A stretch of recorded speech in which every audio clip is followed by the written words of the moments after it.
Alors, deux choses qui me sont arrivées dans les dernières semaines qui me dérangent beaucoup là, dans le milieu du courtage et des choses qu'en tant que consommateur, je pense que vous devez être renseigné. Donc, si vous écoutez plus loin, il y en a un, vous allez dire, écoute, c'est un classique, je l'ai vu plein de fois dans les journaux, à la radio, à la télé, dans des publications. Et l'autre, c'est quelque chose de moins commun, qui est une vieille pratique. Donc, on va regarder ça, puis vous allez voir, peut-être que vous allez vous reconnaître là-dedans, vous allez déjà avoir vu des propositions comme ça par certains de mes collègues. Donc, premièrement, j'ai eu un client qui m'a fait le commentaire qui disait, viens, si je veux acheter tel genre de propriété ou dans telle ville, il faut que je prenne un courtier de la place ou un courtier qui navigue dans ce milieu-là.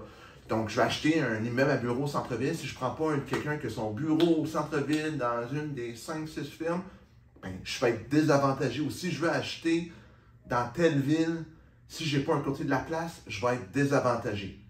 C'était peut-être vrai il y a 25 ans. C'était peut-être vrai il y a 20 ans, avant l'Internet, que l'Internet soit vraiment populaire. Mais l'Internet a ajouté beaucoup de connaissances dans le milieu des courtiers. Et avant, on était spécialisé dans une ville, une région géographique très, très précise. C'est plus vrai. C'est sûr que moi, étant à Montréal, si je vais aller vendre quelque chose en Gaspésie, je peux comprendre que les courtiers vont trouver ça bizarre et que ça risque de me nuire. Cependant, si je suis, par exemple, à Montréal, sur le plateau Montréal, et je vais aller vendre dans NDG, à moins que j'aie aucune connaissance d'NDG, je n'ai pas besoin d'avoir mon bureau là pour pouvoir vendre. C'est plus vrai, donc c'est un peu technique vendeur bas de gamme, je considère, de dire « Ah, je vais discréditer les gens parce que moi, j'ai rien à ajouter comme valeur. » Je vais dire que parce que moi, je suis de la place, tu vas avoir un meilleur deal. C'est pas vrai. C'est à la limite de la tromperie. Donc, si un courtier vous dit ça, qu'est-ce qu'il y a comme valeur ajoutée? Vraiment, posez-vous la question. Je pense que c'est vraiment ça qui devrait être l'enjeu principal du consommateur, c'est avoir de la valeur ajoutée de son courtier. Pas de, il vient de, comme je disais, Notre-Dame de Grâce, il va être meilleur là, il va nous avoir un meilleur prix. Peut-être que moi, je connais Notre-Dame de Grâce mieux que lui, mais j'ai choisi d'avoir un bureau ailleurs. Donc, posez-vous la question si on vous offre ça comme argument. Deuxième chose qu'on voit beaucoup, c'est les garanties de performance. Si je ne vends pas votre maison à tel prix, je vous donne l'argent, j'achète votre maison, je vous paye les frais de notaire. Si vous faites affaire avec moi pour 2 transactions, je vous garantis quelque chose.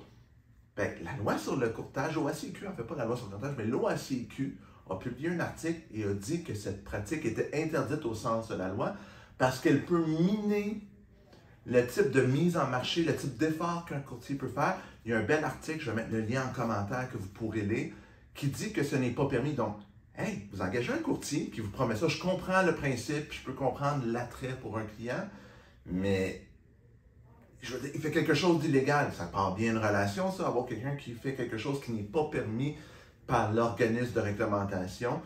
Il y en a qui peuvent ne pas être d'accord avec cette vision-là de voir de certains de mes collègues, mais malheureusement, aujourd'hui, c'est le cas. Donc, posez-vous des questions, parce que souvent, ils veulent juste ça pour avoir un rendez-vous chez vous, pour vous faire signer, puis les conditions qu'ils vont mettre pour vous donner ce qu'ils vous garantissent, que ce soit, comme je disais, acheter la maison, payer un notaire, donner de l'argent, vont peut-être être tellement désavantageuses pour vous qu'à bout de ligne, vous allez être pénalisé.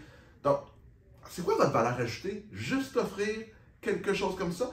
Faites donc juste une bonne job. Moi, il me semble que, comme client, ce que je veux, c'est que mon courtier fasse une bonne job, qu'il ait des connaissances, que s'il y a un problème, il soit là pour m'aider, trouver des solutions. C'est ça qui est plus important, bien plus que les garanties. Donc, faites-vous pas avoir par des promesses qui seront à peu près jamais enforçables. Parce qu'imaginez qu'un courtier fasse des garanties à 20 clients qui ont 20 inscriptions, qui achètent leur maison, qui leur donnent 5 000 $, qui leur payent des choses. Si vous additionnez le montant, là, ils ont-ils la capacité de faire ce qu'ils promettent dans leur garantie? La plupart, je ne suis pas certain que oui. Peut-être qu'il y en a que oui, mais la plupart ne pourront pas. Donc, comme consommateur, cherchez donc un courtier qui vous apporte de la valeur et non un courtier qui vous fait des promesses de si je ne fais pas ma job ou si je ne réussis pas à livrer un résultat X, je donne quelque chose. Moi, ma garantie, c'est si je ne donne pas le résultat X, cancellez mon contrat, ça va me faire plaisir, puis vous ne me payerez pas si je ne réussis pas à vendre au prix que vous jugez acceptable. Je pense que c'est straightforward. Puis ma vraie valeur, c'est mon expertise, comment je suis capable d'améliorer vraiment la transaction pour vous, de trouver des solutions à des problèmes, de maximiser votre prix de vente. Je pense que ça devrait être ça que vous cherchez chez un courtier et non des fausses promesses.